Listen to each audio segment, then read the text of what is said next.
যারা রিকারিং মডেলে এজেন্সি থেকে ডিজিটাল মার্কেটিং সার্ভিস দেয় বা হচ্ছে সোশ্যাল মিডিয়া মার্কেটিং বা কন্টেন্ট মার্কেটিং সলিউশন প্রোভাইড করে, বাংলাদেশের ক্ষেত্রে এই সকল এজেন্সিগুলোর ম্যাক্সিমামের কিছু কমন প্রবলেম আছে। আমি যদি আপনাকে সিনারিও ওয়াইজ বলি তাহলে জিনিসটা বুঝতে সুবিধা হবে। ধরেন একটা ক্লায়েন্ট সেলস টিম পিচ করেছে এবং পিচ ভালো ছিল অ্যান্ড ক্লায়েন্ট অনবোর্ড হয়ে গেছে এবং সেলস পিচে কিন্তু সেলস টিম অনেক কমিটমেন্ট করে।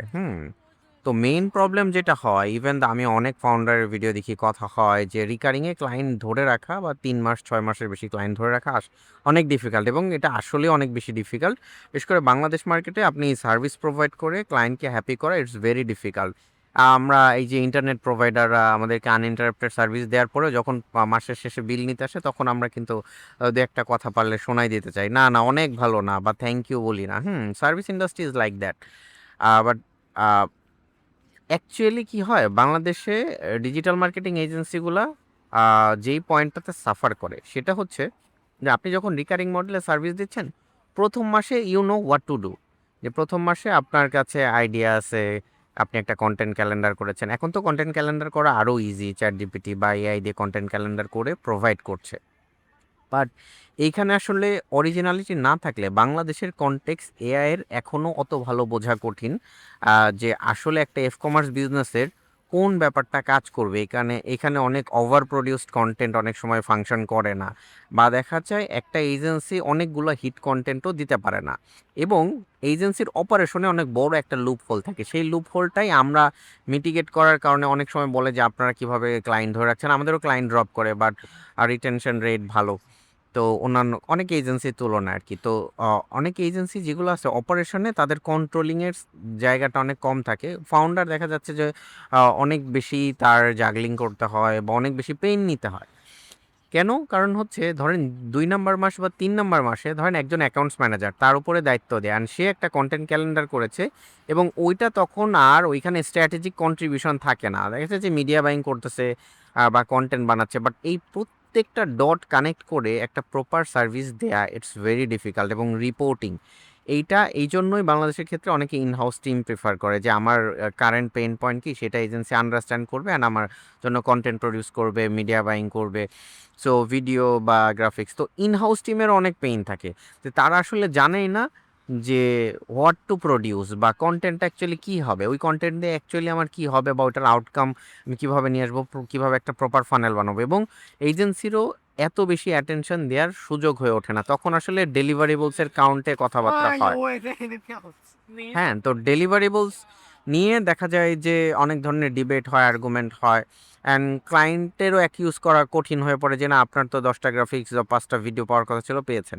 স্ট্র্যাটেজিক কন্ট্রিবিউশন বা কে আসলে বিড়ালের গলায় ঘন্টাটা বাঁধবে, ওই জায়গাটায় প্রবলেমটা হয়ে যায়, এবং এটা যদি সিস্টেম্যাটিক না হয়, এটার কোয়ালিটি যদি অ্যাটলিস্ট একটা মিনিমাম লেভেলে না হয়, এবং আপনি যদি কনসিস্টেন্ট হইলেন ভালো কথা রিকারিং মডেলে, বাট আপনি যদি কনসিস্টেন্ট হন এবং গার্বেজ প্রডিউস করতে থাকেন তাহলেও কাজ হবে না।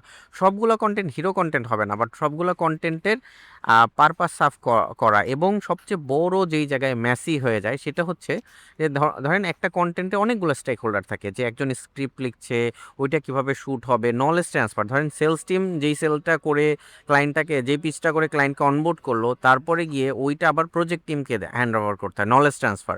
তো নলেজ ট্রান্সফার করার পরে মানে প্রজেক্ট টিম আমার এটা প্রপারলি বুঝে ক্লায়েন্টের মিশন ভিশনের সাথে অ্যালাইন করতে পারছে কিনা বা টার্গেট অ্যাচিভমেন্টের সাথে ওটা সিঙ্ক হয়েছে কিনা, এই ব্যাপারগুলো কিন্তু অনেক ইম্পর্টেন্ট। যেমন আমরা কেপিআই বেস কাজ করি আমাদের সিস্টেমের ক্ষেত্রে, যেটা হয় যে, এবং ডেডলাইন মিস হওয়া এটা একটা কমন প্র্যাকটিস ম্যাক্সিমাম এজেন্সির ক্ষেত্রে।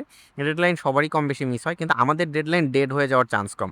আপনি যদি আমাদের অপারেশনের এই পার্টটা দেখেন, প্রত্যেক মাসে আমাদের টাস্ক প্রডিউস করা এবং এটার ডিস্ট্রিবিউশনটা অটোমেটিক, এবং এটার কোয়ালিটি অ্যাসুরেন্স প্রসেসটাও অটোমেটিক। এই যে আপনি দেখেন এখানে আমাদের প্রত্যেক মাসে স্ট্র্যাটেজি ক্যালেন্ডার যেটা হচ্ছে বা কন্টেন্ট ক্যালেন্ডার, এইটা অ্যাপ্রুভালের জন্য সিনিয়র প্রজেক্ট ম্যানেজার অ্যাপ্রুভাল লাগে, এবং ওইটা আসলে তাকে ডিফেন্ড করতে পারতে হয় যে কেন আমি এটা বানাইলাম। তারপর ওই অনুযায়ী কন্টেন্ট প্রডিউস হয়, এবং এইটা আবার অটোমেটিক্যালি আমাদের ধরেন ক্রিয়েটিভসে যারা আছে, গ্রাফিক ডিজাইনার, তারপর হচ্ছে ভিডিও এডিটর, তাদের কাছে ডিস্ট্রিবিউট হয়ে যায়। এবং কোন ক্লায়েন্টের প্রায়োরিটি কেমন, ধরেন আপনার একটা মানে হাইস্ট পেইং বা হাই টিকিট ক্লায়েন্ট আছে, একটা লো টিকিট ক্লায়েন্ট আছে। এখন সেম ভিডিও এডিটর কিন্তু ডিফারেন্সিয়েট করতে পারে না।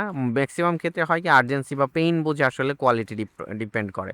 তো আমাদের ক্ষেত্রে ব্যাপারটা এখানে দেখেন প্রায়োরিটি ম্যাট্রিক্স আছে, সো আমাদের ডিস্ট্রিবিউশনটা আমরা খুব সুন্দর করে অটোমেটিক করে ফেলতে পারছি।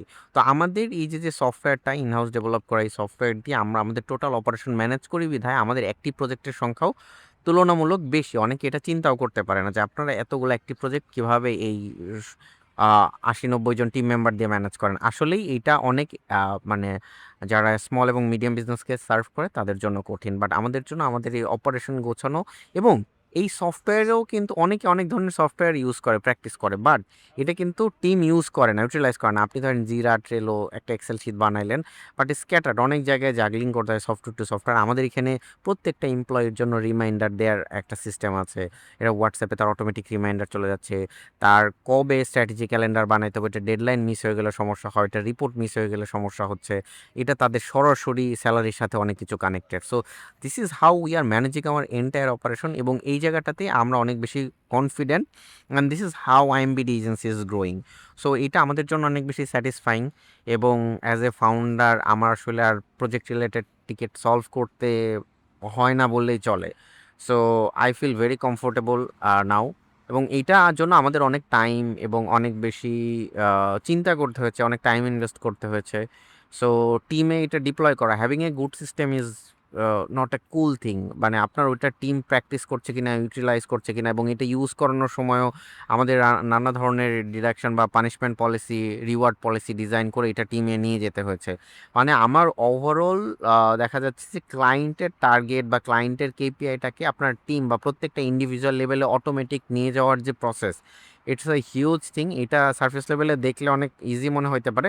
তারপরেও বাংলাদেশ মার্কেটে সার্ভিস দেয়া, এখানে ক্লায়েন্টের পেমেন্ট বিহেভিয়ার ইস্যু থাকে, ইভেন দো বিহেভিয়ারের ইস্যু থাকে। আমি যখন যত ধরনের ফাউন্ডারদের সাথে মিট করি সেম কমপ্লেন এবং ক্লায়েন্টের ক্ষেত্রেও সেম কমপ্লেন, ভালো এজেন্সি পাওয়া যায় না। So it's a match making game. আমাদের সাথে অনেক আনফিট ক্লায়েন্ট মানে ম্যাচ করে না আর কি ক্লায়েন্টের সাথে। অনেক সময় কমিউনিকেশন ইস্যু থাকে, অনেক সময় আমরা ভুল রিসোর্সকে ভুল প্রজেক্ট অ্যাসাইন করে ফেলি।